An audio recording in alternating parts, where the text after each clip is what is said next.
လူတယောက်ရဲ့စိတ်စေတနာကတိတ်ကိုအရေးကြီးပါတယ်ကိုဘာလေးပဲတွေ့ဘာလေးပဲပြောဘာလေးပဲလုပ်အဲ့ဒီအတွေးတွေအပြောတွေအလုပ်တွေရဲ့တွန်းအားကကိုယ့်ရဲ့စိတ်ထဲမှာဖြစ်ပေါ်နေတဲ့စေတနာပဲဖြစ်ပါတယ်ကောင်းတဲ့စိတ်စေတနာလေးတွေနဲ့တွေးလိုက်တာပြောလိုက်တာလုပ်လိုက်တဲ့ရလက်တိုင်းက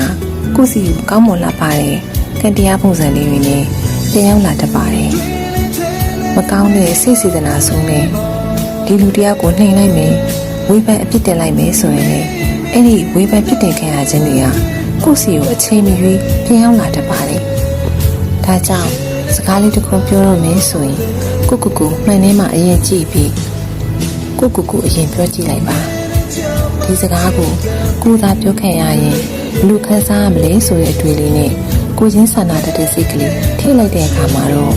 လူတယောက်ပေါ်မညာမတာပြောဖို့နှုတ်ဆွဝင်လေးလာတတ်ပါတယ်လူတယောက်ကကံကောင်းနေဆိုတာသူ့ရဲ့ကာယကံဝစီကံမနောကံသုံးပါးစလုံးကိုကောင်းမွန်စွာထိန်းသိမ်းဆောက်ရှောက်တယ်လို့ဖြစ်ပါတယ်လူတယောက်ကဆိုရဲဆိုတာမကောင်းတဲ့စိတ်စေတနာဆိုနဲ့တွေးကြံပြောဆိုလုပ်ကင်နေတယ်လို့ဖြစ်ပါတယ်ကိုကပေးလိုက်တဲ့စိတ်စေတနာရဲ့တန်ဖိုးနဲ့ထိုက်တန်တဲ့ဘဝမျိုးကိုပဲ